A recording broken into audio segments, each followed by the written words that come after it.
Hello everybody and welcome to my final preview video. I'm gonna try to make this video even though my little kid is in the background. I have to be a daddy also, not just doing videos, but today is the moment of truth for both Novak and Roger. So this final, could it be an epic final? Could it be a 5-set thriller? And what are the chances for both of these guys to lift the trophy later today? First and all, forget about stats and numbers. This is a final. I don't think that Novak and Roger looks at the past history because, okay, some of the losses that Roger have maybe affect him a little bit, but today he has nothing to lose. He's the underdog today, not as usual when he was playing against Novak at 2014 and 15. Novak wasn't the favorite in those matches, even though he was a better player that those 2 years, especially 2015. But grass is always grass, and it's Federer's home turf. He's the king of grass. He has 19 titles for a reason. Even there isn't so much grass court tournaments. Roger has cemented his place in history as the greatest grass court player, and Novak is a super good grass player also, with his 4 titles here at the Wimbledon and 1 final loss, I think. So this is his 6th final, and he can win his 5th title here, and that's puts him a little bit far behind Federer, but still good results. Björn Borg had 5 Wimbledon titles, so he's up there with them when you're collecting Wimbledon trophies. But anyway, how can Roger Federer beat Novak today? If Novak is at his beast mode, which he always is when he plays finals, then Roger will have a big problem. Because if Novak brings his A game that we are used to see in finals, then it's a terrible matchup for Roger, because he hasn't beaten him in a Grand Slam final since 2007, where Novak was not that Novak that we used to see today. The Novak that started to be this monster player around late 2010 and 2011, when he took 3 majors. And 2015, where he also took 3 majors and hold 4 consecutive Grand Slam titles. He was the title defender in 4 of them at the same time, which that's something Rafa and Roger have never done before. So Roger needs to take his performance from the Rafa match and maybe put up a little notch better in his return game, because there is where he's gonna lose the most of the points in this match. It's in the return game against Novak, because as we all know, Roger's return game is one of his biggest weakness, together with his backhand. But his backhand didn't click against Nadal. That was pretty solid if you count out the second set, where Rafa gave Roger a breadstick, which is the first time that happens to Roger in I don't know if it's all of the Grand Slam combined, but first time at Wimbledon, I think. So Roger have to be more aggressive. I don't know if he can be more, but he has to approach net a little bit more, I think, to execute the points, because Novak is more solid than Rafa at the baseline. Those are the 2 best baseliners in history, together with Andre Agassi. So Roger have to put his teeth into Novak's game and try to make these points short. Like a good example of that is the matches in Paris last year and Cincinnati. But at Cincinnati it didn't work. Novak was just too good, and Roger made too much unforced errors, especially from his forehand in that Cincinnati final, and that really disappointed me, because I haven't met before that for quite a while. But in Paris, he made a solid performance against Novak Djokovic, but like we all know, that was in December last year, so it's big difference from that to this match. And of course, this is a Grand Slam final, and that's even more difference. But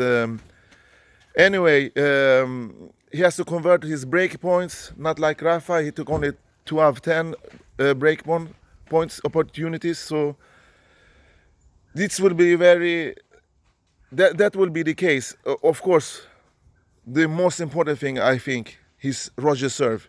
If he can deliver his high serve percentage, his variation in serves, and collect some couple of easy points there, that will be a huge advantage for Federer. But we all know who's the best returner in the game today, and that is Novak. So Novak knows how to put his teeth in Roger's serve also. He's the best returner we have ever seen together with Andre Agassi.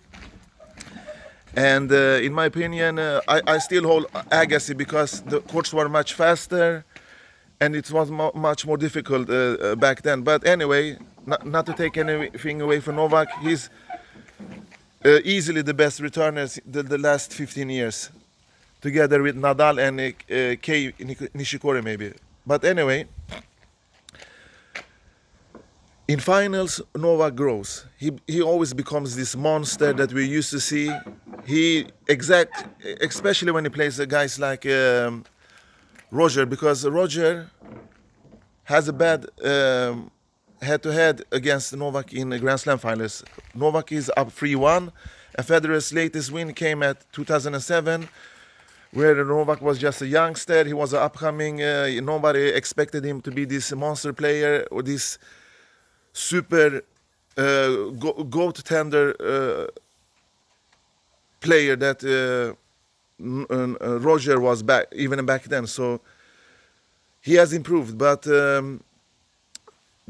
that's a disadvantage for Roger. But this match is so important because this could cement Roger's legacy. If he loses this final, Novak will have 16 Grand Slams and he will be one step closer. But if he gets this one, Roger, he will have 21, and Novak will stay at 15, and Rafa is at 18, I think, if I remember correct. So this is a huge match that is very important for Roger's legacy, because let's be honest, how many more chances does Roger Federer have to win a Grand Slam? Probably he will not win at US Open. He has a chance on the fast courts of Melbourne, Australian Open. No chance at the French Open and Wimbledon. And if he plays Wimbledon next year, he will be top 3 favorite as this year, like Novak and Rafael, because they are so good players that they will always be the favorite when they enter Grand Slam. So Roger have to play. If he played the best match of his life in Grand Slam events against Rafa, if you don't count the 2008 and Wimbledon loss where he played super, and the 2017 Grand Slam final against Rafa, Roger has to play similar and keep that high level to beat Novak. And if the match goes the distance, then it's advantage Novak, because Federer and 5 sets matches against Novak doesn't work, unfortunately. Just remember the US Open 2010 and 11 where he lost. So all in all, this is a blockbuster match. So Novak is a slight favorite, and I had Novak and Rafa in my preview video before the tournament, and I was right.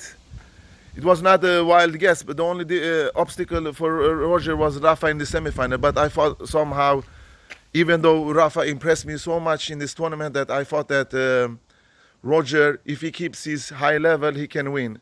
And he found that level after the third round match after he beat Lucas Pouille, because the first matches is always like slow starters, low-ranked players. They have nothing to lose. There's always that in the beginning. This big player always grows when they go deeper and deeper in the tournament, and that's why they always are in the semifinals and the finals. So this match would be not a catastrophe for Roger, but he needs to win this match. It's necessary for him to win this match. And of course, Novak will do everything in his power to take Roger down. And he has an advantage with his game because he's so solid from the baseline.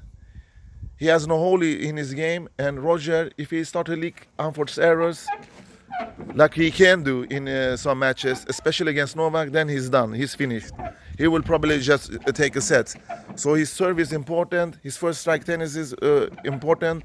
He has to approach net. He has to chip and charge. He has to do a good variation. He has to put Novak out of his rhythm. He has to make Novak uncomfortable. That's why Roger has to do to beat him. Otherwise, I don't have to say exactly because I already told you. Novak has his ground game. You can pretty much expect how Novak is gonna play. He's gonna be there from the baseline and try to reach every ball in the duels and just send them away. And his magical backhand will do great damage in Roger's game. So his backhand and forehand are solid. But one of the best things that Novak has developed since he had Boris Becker as a coach is his second serve. And that second serve is very unrated. Novak's serve is underrated because he has not the serve of Roger Federer, to be clear. But that is one of sections in his game that he has improved a lot since he got his new coaches. And now with Goran Ivanisevic in his team, you can just imagine that that they have been working on his serve more, and that's why he has him in his team. And he will see what that we will see what that gives kind of result, because Novak is already a complete player. Some say he's the most complete player in the world, in the history. I can agree, but if you look part by part, he's the complete player. But complete overall, I think it's, I have to say Federer. Why? He's 38 years old. He has been more semi-finals and finals than anybody. And even though he has some dips in his game, like the backhand, the returns, he's still there with all the semi-finals, finals. Forget about the eras. That's what makes Roger the most complete player, in my opinion. You can disagree. You can say Novak. I won't disagree with you. But just look at the whole picture, and then you see why I think Federer is the most complete player. Because you can't be almost 38 years and compete at this level. It's another thing if you just play for money and play for fun. But Roger plays to win. He is playing Grand Slams to win.